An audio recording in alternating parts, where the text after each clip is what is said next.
Halo semuanya, perkenalkan nama saya Agnes Uli Artasinurat dengan NIM 23742. Dalam kesempatan kali ini, izinkan saya untuk menjelaskan mengenai perkembangan psikomotorik.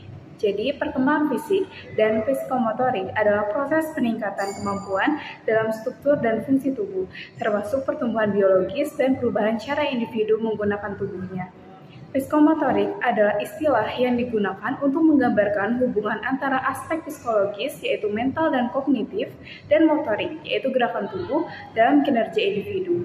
Jadi, psikomotorik melibatkan koordinasi antara proses mental seperti berpikir, merencanakan, dan memahami, dan dengan kemampuan tubuh untuk memproses dan melakukan tindakan fisik. Perkembangan psikomotorik melibatkan pengendalian gerakan tubuh melalui koordinasi saraf dan otot, dari gerakan kasar hingga gerakan halus. Ini mengarah pada pembentukan keterampilan motorik, baik motorik halus maupun motorik kasar. Jadi, motorik itu ialah istilah yang digunakan untuk mengacu pada segala hal yang berkaitan dengan gerakan tubuh manusia. Jadi, motorik itu ada dua, yaitu motorik kasar, yaitu melibatkan penggunaan otot besar dalam aktivitas yang memerlukan gerakan tubuh yang besar. Contohnya seperti berjalan, berlari, melompat, dan melempar bola, dan lain sebagainya. Sedangkan yang kedua, yaitu motorik halus, yaitu melibatkan penggunaan otot kecil, terutama tangan dan jari. Contohnya untuk melakukan kegiatan seperti menulis, menggambar, mengikat tali sepatu, dan memasang puzzle, dan lain sebagainya.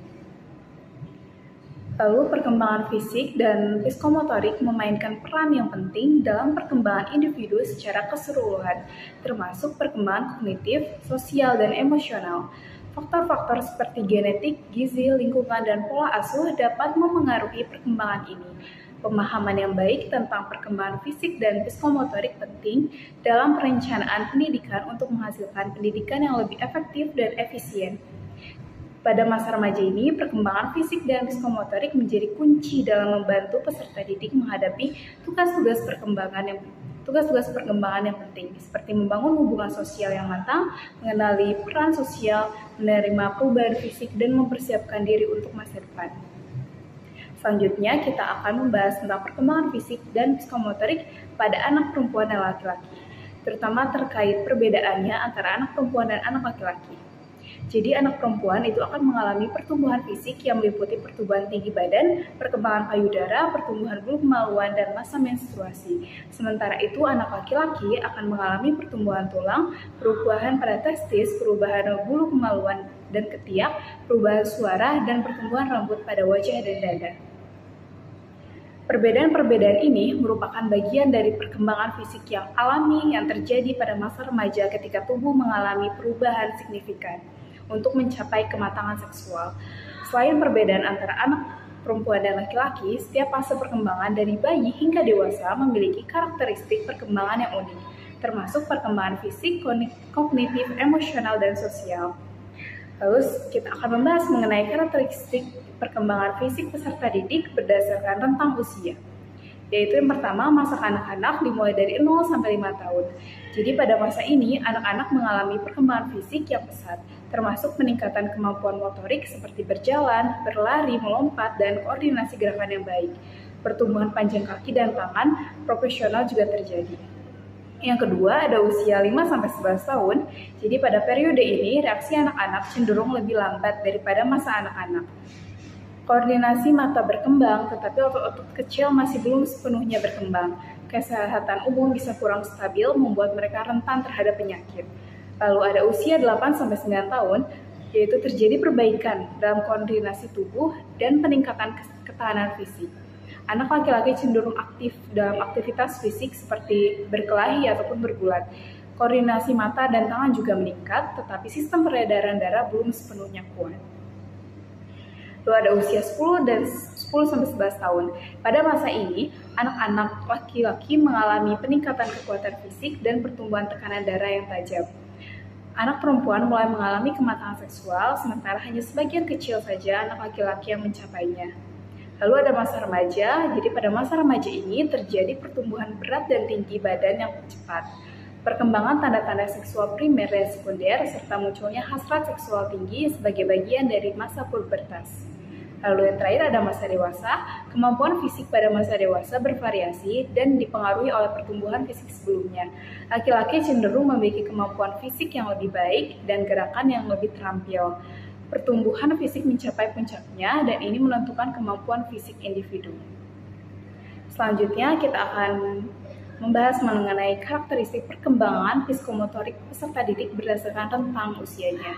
Yang pertama, masa anak usia 3-5 tahun.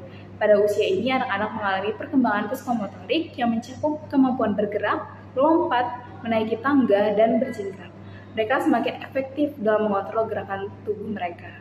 Yang kedua, ada masa anak usia 6-12 tahun. Pada periode ini, perkembangan psikomotorik dapat diklasifikasikan ke dalam 4 kategori, termasuk keterampilan menolong diri sendiri, menolong orang lain, keterampilan bersekolah, dan keterampilan bermain. Anak-anak mengembangkan berbagai keterampilan dalam konteks ini, termasuk kemampuan menulis, menggambar, bermain, olahraga, dan berinteraksi dengan orang lain. Lalu yang ketiga ada masa remaja. Pada masa remaja, perkembangan psikomotorik berkembang seiring dengan pertumbuhan tubuh, kemampuan fisik, dan perubahan fisiologi. Laki-laki cenderung mengalami perkembangan psikomotorik yang lebih pesat daripada perempuan.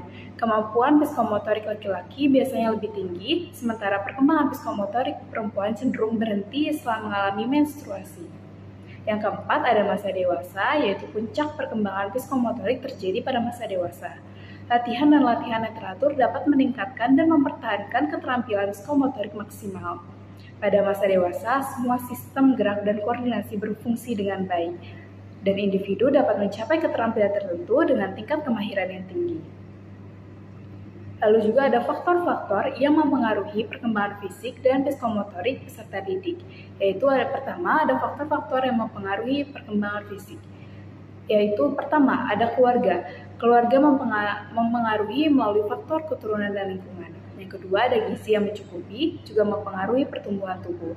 Yang ketiga, ada gangguan emosional, dapat mempengaruhi hormon pertumbuhan.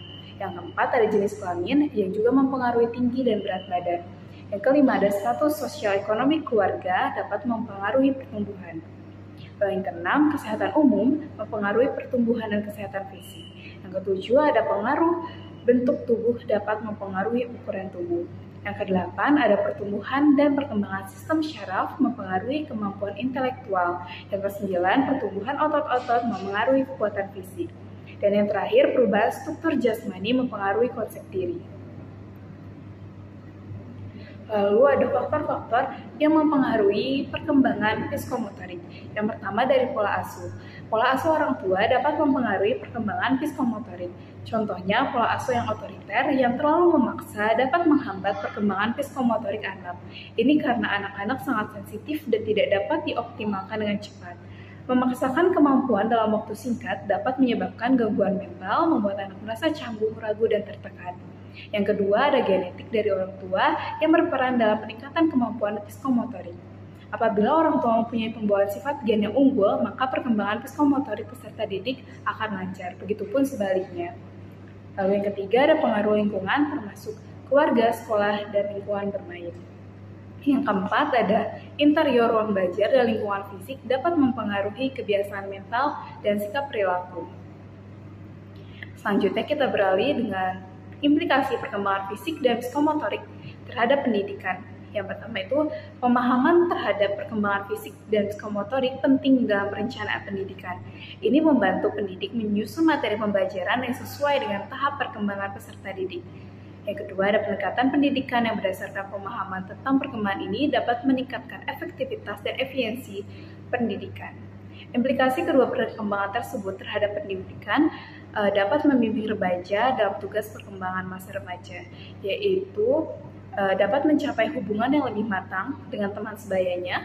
Yang kedua, mencapai peran sosial sebagai pria atau wanita, lalu mencapai kemandirian emosional dari orang tua dan orang dewasa lainnya, mencapai jaminan kemandirian ekonomi, memilih dan mempersiapkan karir, juga mengembangkan keterampilan intelektual dan konsep-konsep yang diperlukan bagi warga negara, dan terakhir, mencapai perilaku yang bertanggung jawab secara sosial.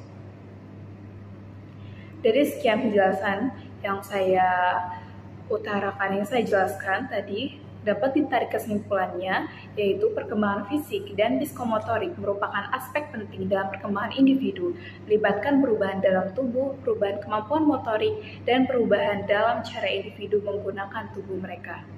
Lalu perkembangan fisik melibatkan pertumbuhan organ tubuh dan perubahan dalam kemampuan fisik seperti kekuatan, koordinasi, dan kelincahan. Ini juga termasuk perubahan dalam aspek-aspek seperti tinggi badan, berat badan, dan proporsi tubuh. Lalu ada perkembangan psikomotorik juga, ialah perkembangan yang mengontrol gerakan tubuh melalui koordinasi antara sistem saraf dan otot. Ini termasuk pengembangan keterampilan motorik halus dan kasar.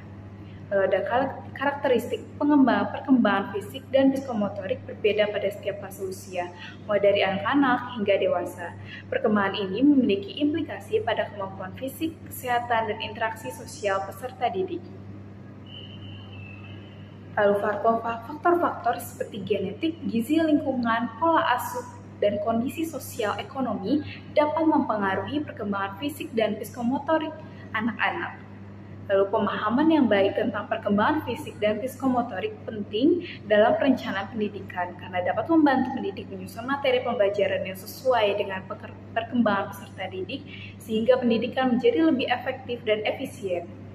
Masa remaja juga ialah fase kunci dalam perkembangan fisik dan psikomotorik, di mana anak-anak menghadapi tugas-tugas perkembangan yang penting, seperti membangun hubungan sosial matang, mengenali peran sosial, menerima perubahan fisik, mencapai kemandirian, mempersiapkan karir, dan mengembangkan nilai-nilai etika.